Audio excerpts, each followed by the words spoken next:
السميع العليم من الشيطان الرجيم بسم الله الرحمن الرحيم وعد الله المؤمنين والمؤمنات جنات تجري من تحتها الأنهار اللهم صل على محمد وعلى آل محمد كما صليت على إبراهيم وعلى آل إبراهيم إنك حميد مجيد اللهم بارك على محمد وعلى آل محمد كما باركت على إبراهيم وعلى آل إبراهيم إنك حميد مجيد سبحانك لا علم لنا إلا ما علمتنا إنك أنت العليم الحكيم اللهم انفعنا بما علمتنا وعلمنا ما ينفعنا وزدنا علما رب اشرح لي صدري ويسر لي أمري واحلل عقدة من لساني يفقهوا قولي رب زدني علما رب زدني فهما رب زدنی عملا۔ حمد و ثنا اللہ وحدہ لا شریک کی ذات اقدس کے لیے، انگنت بہت و حساب درود و سلام حضرت محمد رسول اللہ صلی اللہ علیہ وسلم کی ذات پر۔ محترم سامعین، یہ دنیا دارالامتحان ہے۔ اس دنیا کے اندر رہتے ہوئے ہر انسان کے اوپر دکھ، تکلیف، مصیبت، پریشانی کوئی نہ کوئی کسی طریقے سے آتی رہتی ہے۔ انسان یہ سمجھے کہ شاید میں 5 وقت کا نمازی ہوں، رمضان کے روزے رکھتا ہوں، زکوٰۃ پوری ادا کرتا ہوں، اللہ نے توفیق دی، حج بھی کیا ہوا ہے، حقوق العباد کا خیال رکھتا ہوں، ہمسایوں کے حقوق کا خیال رکھتا ہوں، سارا کچھ کرنے کے بعد اگر پھر بھی سوچے کہ میرے اوپر تکلیف، مصیبت، پریشانی کیوں آئی، تو انبیاء کی زندگی اس کو اپنے سامنے رکھنی چاہیے۔ انبیاء سے زیادہ برگزیدہ، انبیاء سے زیادہ صالح اس دنیا کے اندر کوئی نہیں آیا۔ تکلیف، مصیبت، پریشانی ان کے اوپر بھی آئی ہے۔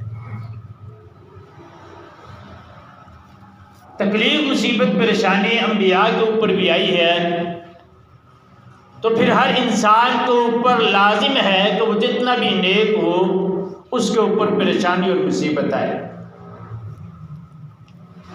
اب آگے اس کے اوپر صبر کرنا ہے یا اس کے اوپر رونا پیٹنا ہے یا اس کا علاج اور حل کیا ہے، وہ ایک علیحدہ ہے۔ اگر ہم دیکھیں کہ ان دکھوں کا علاج، ان مصیبتوں، ان پریشانیوں کا علاج اللہ تعالیٰ کے سامنے بندہ کیسے ان پریشانیوں کا علاج ڈھونڈ سکتا ہے، مطالعے کے بعد یا سننے کے بعد علماء نے بیان کیا اس کے بہت سارے طریقے ہیں کہ انسان کے دکھوں کا علاج ہو جائے۔ جیسے اگر بندہ تنہائی کے اندر اللہ رب العزت کے سامنے روتا ہے تو اللہ رب العزت اس کے دکھ، پریشانی، مصیبت کو دور کر دیتے ہیں۔ احادیث رسول کے مطابق نماز بھی سارے دکھوں، پریشانیوں کا علاج ہے۔ کچھ نہیں، ان دکھوں اور پریشانیوں کا علاج اللہ رب العزت کے ذکر کے اندر رکھا ہے۔ قرآن مجید نے ان سارے دکھوں اور پریشانیوں کا علاج استغفار بھی بتایا ہے۔ اگر بندہ یہ ساری چیزیں اپنی جگہ پہ درست ہیں، اگر انسان کے ذہن کے اندر ایک بات موجود ہو تو یہ آنے والی دکھ، پریشانی، مصیبت وہ اس کے لیے ہر وقت تیار رہتا ہے۔ صرف تیار ہی نہیں رہتا بلکہ وہ اس کو یہ دکھ اور پریشانی، یہ مصیبت اس کو بالکل ہلکی لگتی ہے، اور وہ ہے انسان کے دل کے اندر جنت کا شوق۔ انسان کے دل کے اندر اگر یہ حدیث موجود ہے کہ کائنات کے امام نے فرمایا کہ اگر مومن کو کانٹا بھی چبھتا ہے تو اللہ رب العزت اس کے بدلے اس کے گناہوں کو معاف کرتے ہیں اور اس کی نیکیوں میں اضافہ کرتے ہیں۔ تو بڑی سے بڑی آنے والی تکلیف، مصیبت، پریشانی، دکھ انسان کے سامنے کچھ بھی نہیں، پتہ ہے کہ جنت مل رہی ہے۔ انسان کو یہ پتہ ہونا کہ میں نے لاری اڈے پہ پہنچنا ہے تو مجھے 1 لاکھ ملے گا، درمیان میں آنے والے وہ 5-5 ہزار کے نوٹ بھی چھوڑ دیتے ہیں۔ کہتا یار یہ 5-5 ہزار کیا کرنا، یہاں سے 20 اکٹھے کر، جو 4 نوٹ اکٹھے ہو جائے گا 20,000 ہوگا، میں جلدی پہنچ گا تو مجھے لاکھ ملے گا۔ پتہ ہے کہ یہ چھوٹا گھر ہے میرا، میں اپنا بڑا گھر سوسائٹی کے اندر کسی اعلیٰ کوالٹی کے ٹاؤن کے اندر میں بنا رہا ہوں۔ کہتے ہیں کوئی بات نہیں، ابھی پانی آ جاتا ہے، 1 مہینہ یہ گزر ہی جائے گا، کوٹھی تیار ہو رہی ہے، پھر وہاں پہ چلے ہی جانا ہے، اللہ خیر کرے گا، سارے دکھ ختم ہو جائے گا، جنت کا شوق پیدا ہو جائے۔ اور وہ جنت کیسی؟ مختلف احادیث کا خلاصہ اللہ کے نبی نے فرمایا، اگر قرآن مجید کی آیات اور حدیث کو ملایا جائے تو چند خصوصیات پیش کرتا ہوں۔ تاحت نگاہ عیش و عشرت، جنت کے اندر کوئی پوچھنے والا نہیں، 33-34 سالہ جوانی، لمبے لمبے قد، اس انسان کے لیے رشتہ دار آپس میں ملتے جلتے ہوں گے، کھانے کے لیے اعلیٰ مشروبات اور معقولات، ریشم اور کنگن انسان کے لیے، بیٹھنے کے لیے عالیشان مسندیں لگی ہوں گی، غلمان چھوٹے چھوٹے اللہ رب العزت نے انسان کی خدمت کے لیے مقرر کیے ہوں گے، خواہش کرے گا اس کے سامنے چیز پیش ہو جائے۔ اس دنیا کو دار الامتحان سمجھ کے گزارا کریں۔ اللہ کے نبی اکثر دعا کیا کرتے تھے، ربنا آتنا فی الدنیا حسنۃ وفی الآخرۃ حسنۃ وقنا عذاب النار۔ سعودی عرب کے ایک شیخ ہیں، وہ کہتے ہیں کہ اس پہلے حسنہ سے مراد دنیا کی نیکیاں ہیں، دنیا کی بھلائیاں ہیں، اور دوسرے حسنہ سے مراد آخرت کی بھلائیاں ہیں۔ اور اس حدیث کو ذہن میں رکھ کے نا سارے دکھوں کو چھوڑ دیا کرو۔ اللہ کے نبی نے فرمایا، میں امید کرتا ہوں، مجھے اللہ پہ یقین ہے، ان تکون شطر اہل الجنہ، کہ میری امت کی تعداد جنت کے اندر آدھی جنت میری امت سے بھری ہوگی،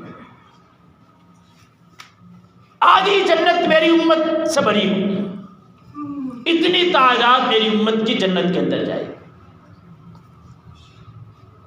چھوٹے چھوٹے دکھ، تکلیف، پریشانی، مصیبت پر دل چھوٹا نہیں کرنا۔ دیکھتے ہیں صحابہ کرام کی زندگیاں کیسے گزری ہیں، ان کو جنت کا شوق کیسے تھا، اور جنت کا شوق اس دنیا کی تکلیفیں، مصیبتیں ان کو کچھ بھی نہیں سمجھتے تھے۔ غزوہ بدر کا موقع ہے، حضرت عمر بن غزوہ بدر کا موقع عمیر انصاری رضی اللہ تعالیٰ رسول اللہ صلی اللہ علیہ وسلم کے پاس کھڑے ہیں۔ اللہ کے نبی صحابہ کرام کو جنت کی ترغیب، جنگ کی ترغیب دلا رہے ہیں۔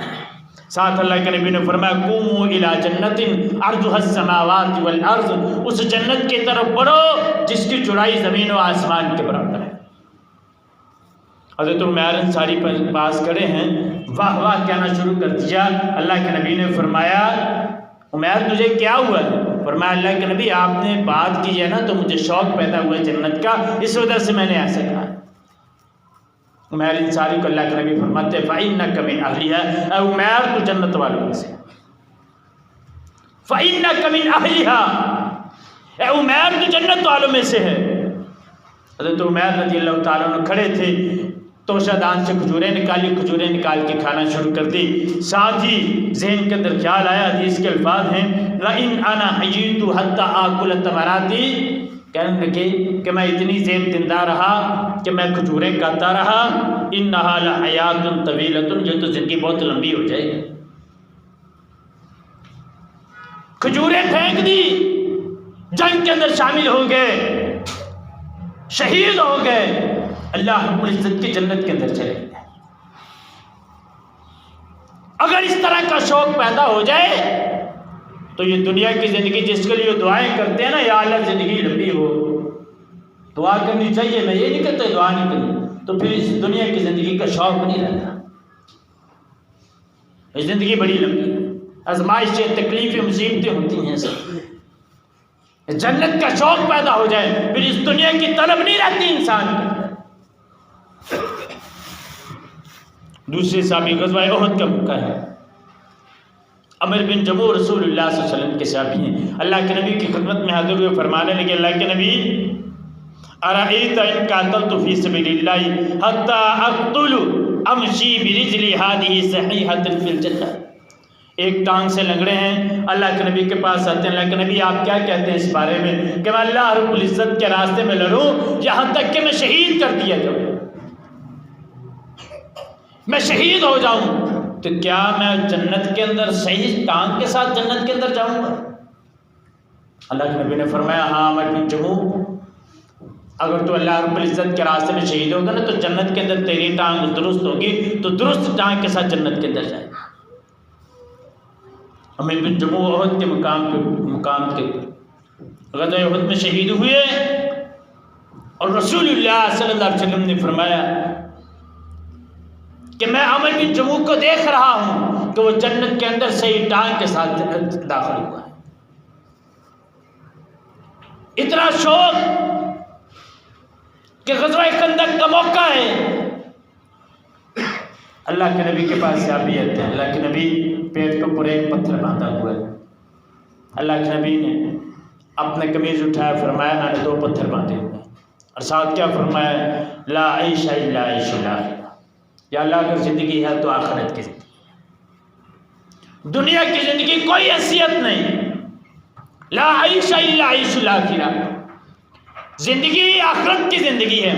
فاغفر للانصار والمہاجرین، یا اللہ انصار اور مہاجرین کو معاف کر دے، بخش دے۔ جب دنیا کے اندر اگر جنت کا شوق پیدا ہوتا ہے، کیسی جنت؟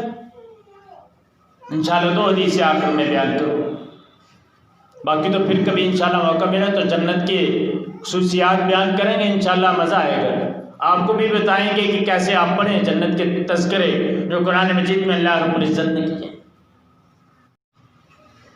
رسول اللہ صلی اللہ علیہ وسلم کے پاس ایک صحابی آتی، ام ظفر اسدیہ اس کا نام ہے، آ کے کہتی ہے اللہ کے نبی مجھے ایک بیماری ہے، اور اس بیماری کی وجہ سے میں بے ہوش ہو کے گر پڑتی ہوں، مجھے مرگی کے دورے پڑتے ہیں، تو آپ یہ کام کر دیجیے میرے لیے دعا کر دیجیے، اور اتنا مرگی کا دورہ پڑتا ہے، فرمایا اللہ کے نبی میں برہنہ ہو جاتی ہوں، تو آپ میرے لیے دعا کر دیجیے۔ اللہ کے نبی نے فرمایا ان شئتی صبرتی ولک الجنۃ وان شئتی دعوت اللہ ان یعافیک، فرمایا اگر تو صبر کرتی ہے نا تو تیرے لیے جنت ہے، اگر تو کہتی ہے نا تو میں تیرے لیے دعا کر دیتا ہوں اللہ تعالیٰ تجھے شفا دے دے گا۔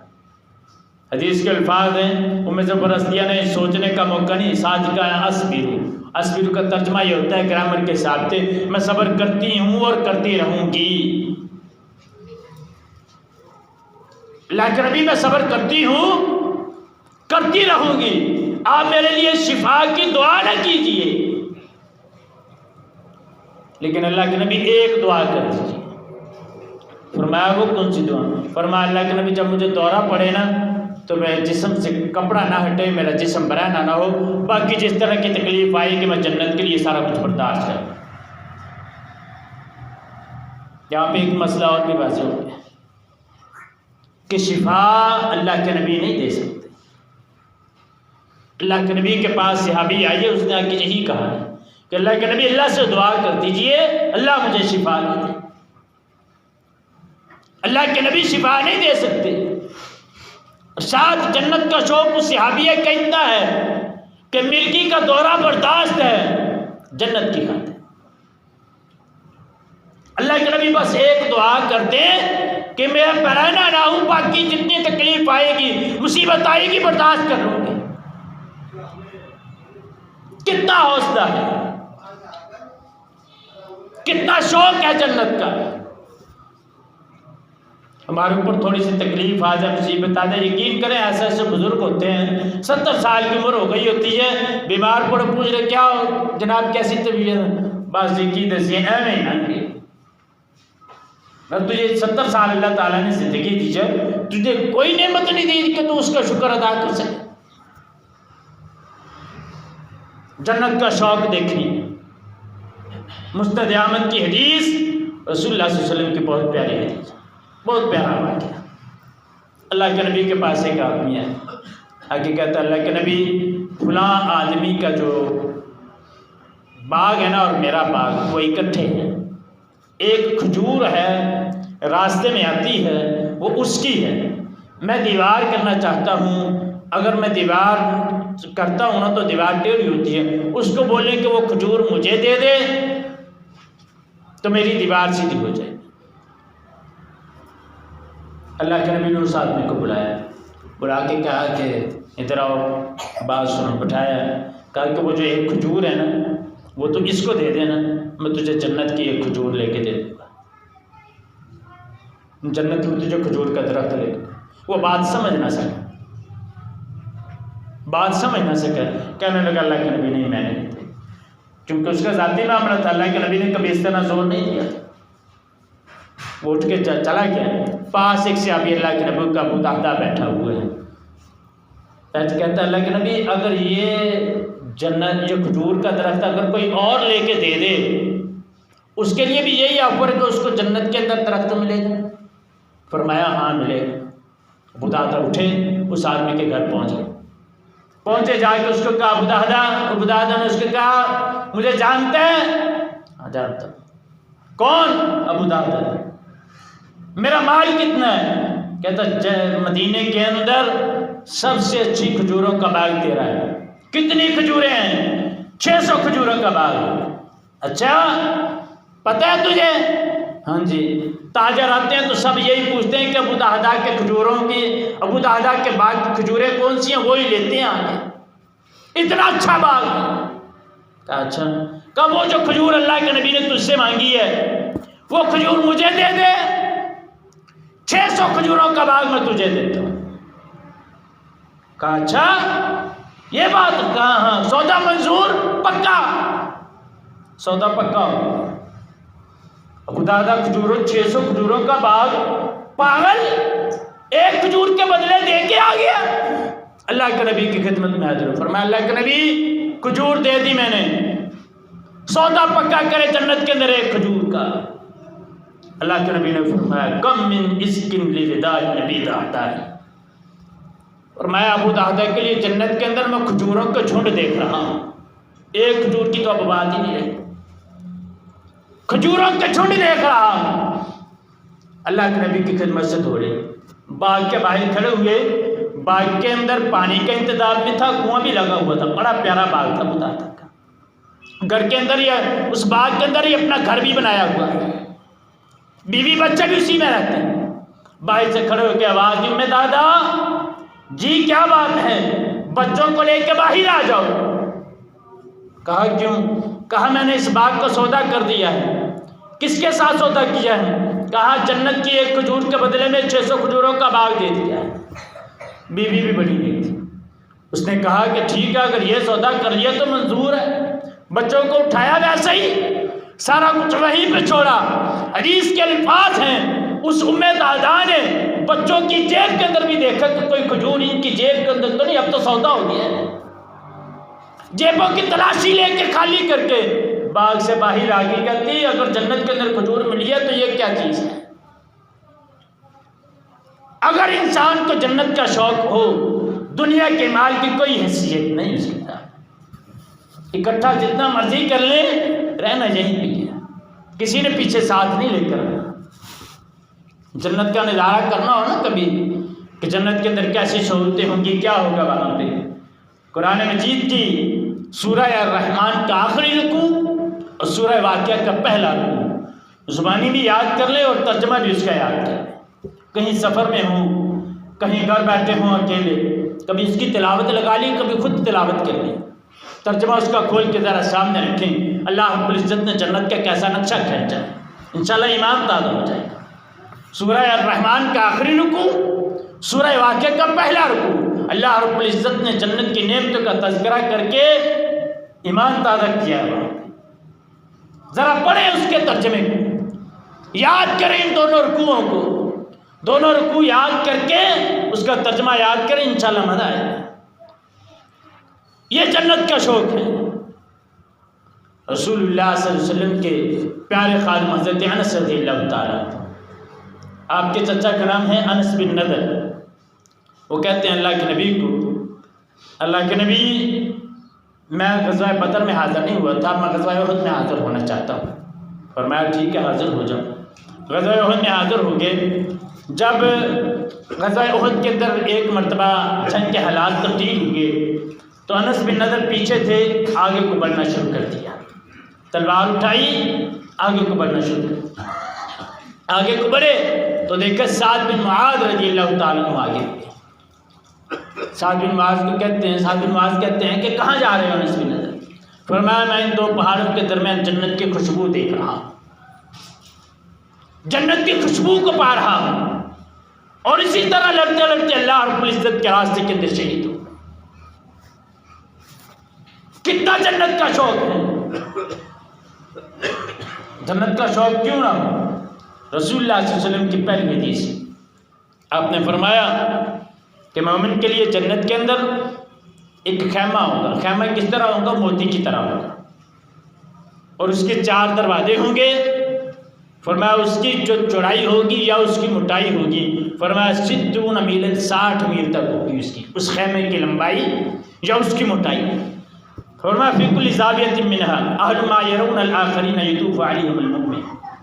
فرمایا اس کے چاروں طرف اس کی خدمت کے لیے اللہ رب العزت نے غلمان مقرر کیے ہوں گے، باہر سے اندر کوئی نہیں دیکھ سکتا۔ وہ اٹھے گا مومن، اٹھ کے صاحب سب کے اوپر چکریوں لگایا کرے گا۔ فرمایا اسی جنت کے اندر 2 باغ چاندی کے ہوں گے، 2 باغ سونے کے ہوں گے، اور ان چاندی کے باغوں کے اندر، سونے کے باغ کے اندر ہر چیز سونے کی ہوگی، سونے کے باغ کے اندر اور چاندی کے باغ کے اندر ہر چیز چاندی کی ہوگی۔ فرمایا صرف اللہ رب العزت کے درمیان اور اس مومن بندے کے درمیان اگر فرق ہوگا تو ایک کبریائی کی چادر ہوگا۔ اللہ رب العزت گاہے بگاہے اپنی چادر پیچھے ہٹا کے مومنوں کو اپنا دیدار کروایا کریں گے۔ دوسری حدیث رسول اللہ صلی اللہ علیہ وسلم کی، فرمایا وَلَوْ إِنَّ امْرَأَةً مِّن نِّسَاءِ أَهْلِ الْجَنَّةِ، دنیا کی عورتوں کے پیچھے مرنے والوں کے لیے یہ دعا، یہ اللہ کے نبی کی حدیث ہے۔ فرمایا جنت کی ایک عورت، ایک حور، اطلعت الی اہل الارض، اگر وہ زمین کے اوپر جھانک دے، لَأَضَاءَتْ مَا بَيْنَهَا، دنیا ساری کی ساری روشن ہو جائے۔ صرف جنت کی ایک حور دنیا کی طرف جھانک دے، فرمایا یہ ساری کی ساری چیزیں روشن ہو جائیں گی۔ اور پھر فرمایا وَلِمَلَأْتُ رِيحًا، اور ساری کی ساری خوشبو سے معطر ہو جائے۔ اور فرمایا اس جنت کی حور کا جو دوپٹہ ہے، خیر من الدنیا وما فیہا، وہ دنیا اور اس کے اندر جتنی چیزیں ہیں سب سے بہتر ہے۔ اللہ رب العزت سے دعا بھی کرتے رہنا چاہیے۔ اللہ کے نبی اپنی اکثر دعا میں کیا دعا کیے کرتے ہیں؟ اللہم انی اسألک جنت الفردوس، یا اللہ جنت الفردوس دے دے۔ جنت تو مانگنی ہے نا، یہ نہیں کہنا یا اللہ جنت دے دے، جنت الفردوس دے دے، اعلیٰ جنت۔ کیوں اللہ سے اعلیٰ جنت کیوں مانگنی ہے؟ اللہ کے لیے کوئی مشکل ہے کہ میں جنت الفردوس نہ دے؟ اس کے لیے تو بالکل آسان ہے۔ تو اس سے جتنی اس کی شان ہے اس کے مطابق چیز مانگے۔ اللہ رب العزت سے جب بھی سوال کریں جنت الفردوس کا سوال کریں، اور اپنے دکھ تکلیفوں اور مصیبتوں کو سب کی سب کو اس طرح موڑ دے کہ یا اللہ ایک تکلیف بھی آئے گی، ایک کانٹا بھی چبھے گا، اس سے گناہ بھی معاف ہوں گے، نیکیاں بھی ملیں گی، اللہ رب العزت کی جنت بھی ملے گی۔ اللہ رب العزت سے دعا ہے ہمیں عمل کی توفیق عطا فرمائے۔ وآخر دعوانا الحمد